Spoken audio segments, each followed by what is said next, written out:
Today we're going to talk about how to create a new string and enter the data associated with it. In the String Data tab, you collect all of your string information. So here you can see Custom Hammer 4 has some header information, and then it has the FPS and pressure values below that.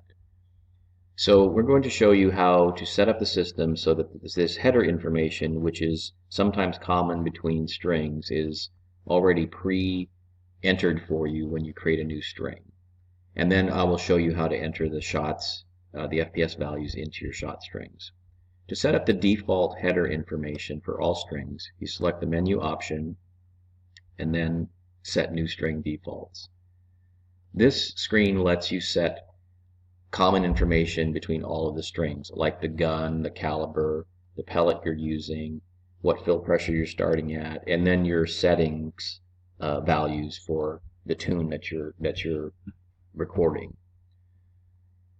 This system was built around the Marauder platform, and the Marauder platform in its stock form had settings for VS, hammer spring, and hammer throw. With the invention of the SSG, some of that terminology changed. So this row right here allows you to change that terminology to suit your configuration. So in my case, I have an SSG. So one of my descriptions for the setting is VS, another one is gap, another one is spring. If you have a stock Marauder or some other gun with a different terminology, you can change these headings to reflect whatever your specific situation is. And then these will transfer over into the string information on the screen I just showed you prior to this. So I'll set this back to gap, and then this allows you to tell the system the order of the FPS values that come into your system. So some chronographs go in descending order, some go in ascending. And this is one way to deal with that. I'll show you actually another way that works well for me. Once you've created your string defaults, you can then start creating new strings. To create a new string, you select Menu, and then Create New String. So this string 107 was created in front of the string that was there prior to this, and this header information was populated with the information that we set in the Set New String Defaults dialog.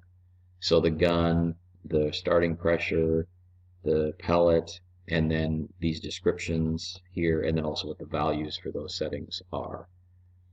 The yellow coding here tells you that this particular setting, gap, is different from the setting in your prior string. So if this were the same, 1.25, it would not be highlighted. So this is sort of just an easy way to tell from string to string what setting changed that caused the results of that string. So the next thing you would want to do once you create a new string is you would want to enter the FPS values. So again, my chronograph has the ability to create a CSV file. I get that onto my computer, I open it, and then I pull the shots from there, copy and paste them. So my chronograph puts them in descending order. So the first thing I need to do is highlight all of those. I highlight both the shot number and the FPS value. I don't really care about this other stuff. And then I right click and sort that list. So that's going to bring back now the shots in ascending order. So now once that's done, I just pick up all of the FPS values, highlight them all, I right click, copy,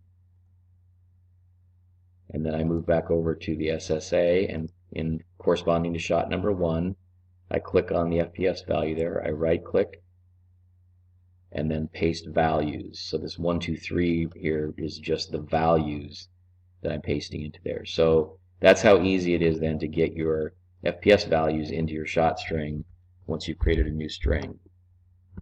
One more important thing that you need to do when you create a new string is you need to tell it what the ending pressure value was. You have to at least enter the last pressure value in order for the pressure values to be meaningful in the graphs and other areas of the SSA.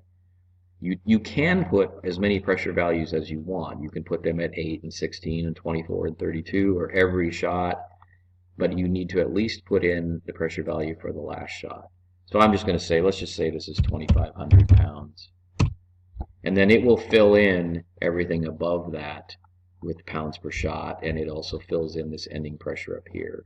Now if I wanted to go in and put pressure values for other shots, I could do that as well. So let's just say this was 3,000, right? So that would calculate to 25 pounds per shot for those first 8, and then maybe at 16 we could say 2,800. I'm just making this up, right? So you can put in as many as you want, and it'll calculate the pounds per shot for each of those. So that's how you create a new string, and once you've done that, you obviously can then go in and analyze that string and see how it looks. What I typically do is once I create a new string, I go in here to analyze. I just want to see the entire string and what it looks like. So I will select this ignore analysis targets, which then will cause the system to not pay any attention to what these values are. It's just going to show you the entire string without any criteria placed around it. And then you can see that entire string. So that's how you create new string defaults, and that's how you add new strings to the system. And as you can see, it's quite simple once you've done it a couple of times, and very quickly you can see the results of your latest